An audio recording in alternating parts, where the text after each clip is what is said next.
welcome to the Next Best Picture podcast, where we are talking with Nnamdi Asomugha, the director, co-writer, star, and producer of The Knife. Thank you so much for joining us today. Thank you for having me. Excited to talk about it. See, as am I. You are a former pro football player, a film and theater producer, a stage actor, a film actor, and now a writer and director on The Knife. In addition, is there anything that you can't do? Yes, I can't take vacations, and I need to take vacations. These are very important. I need to take a break after hearing you say all that. Well, what you got to do, it's like you compartmentalize, right? So you do things at like one at a time, and then it all adds up and it looks like a lot, but you're taking your time with it. Was this always where you saw yourself going? Into the film industry? Absolutely. To writing and directing your own stuff? Every step of the way, I think, for me, is not a step that I predicted, but somehow a step that I was working towards. Like if I like go back and look through the story, I'm like, oh, okay, I see it. It makes sense. But it's not something that I'm like, oh, I want to be doing this in 5 years. And directing was not that way. Writing, absolutely not.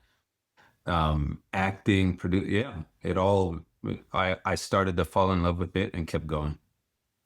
This is your feature debut as a writer-director. You're also starring in the leading role. How did all of the prior experience and all those choices you made help give you what you needed to succeed at all these things on the same project? Well, I had a great team, and I'm not just saying it. I just had to, my number one thing with everyone involved in this film was best idea wins.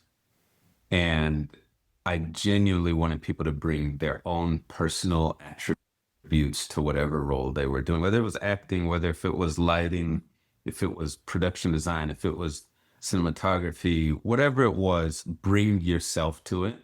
Let's talk about it and let's put together a collective and tell a great story. And so it was never, well, I want it this way and it's got to be this way.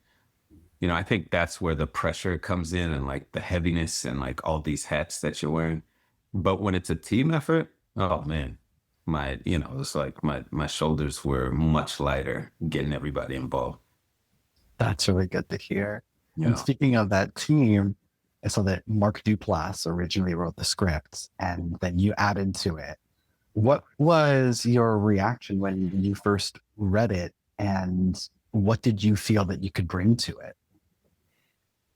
Well, he's such a strong writer, he's a strong writer, director, and actor. And, when he brought me the script, he was basically like, hey, can you act in my film? I've seen your work. I really love it. And, I read the script and I was like, yes, let's sort of work to bring the character's voice in a little bit more. So we worked to enhance that together. And then at some point he was just like, take it from here, go back to the beginning of the story.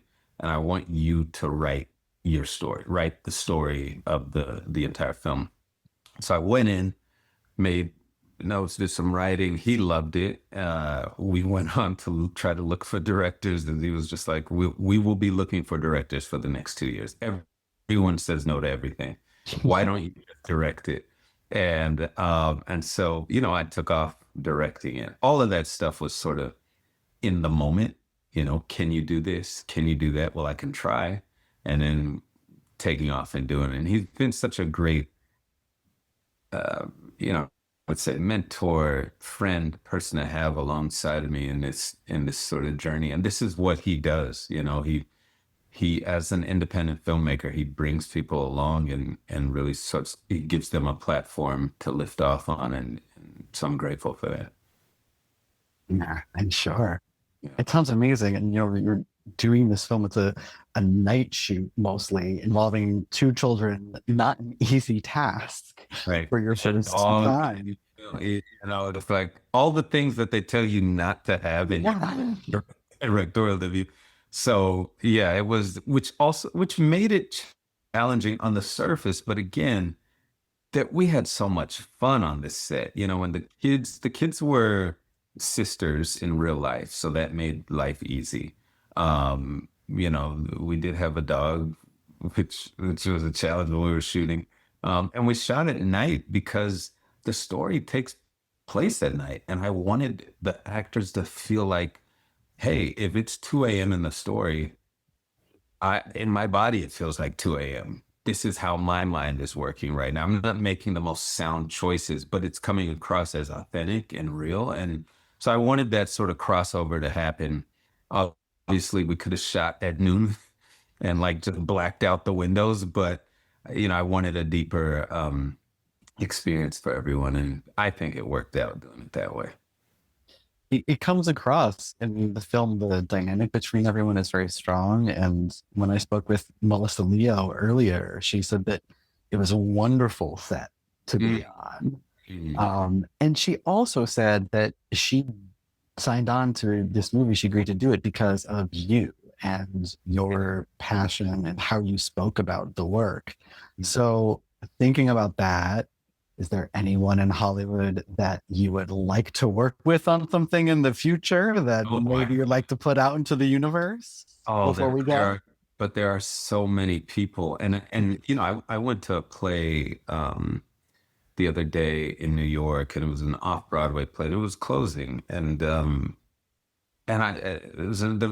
was an actress that I had never seen or never heard of, and she just inspired me in her performance, and I said I want to work with her one day, and it happens so often for me. It has to fit the role, you know, whatever role it is. So it's like the chicken or the egg, you know, that whole sort of thing. But yeah, there's so many people that I'd love to work with and do stuff for in this industry. And I'm with just hoping that you get to work with all of them because yeah. on the strength of this, you're going to be working for a very long time. Oh man, thank you. I hope so. Thank you so much, Nnamdi, for joining us today. I appreciate it. Thank you.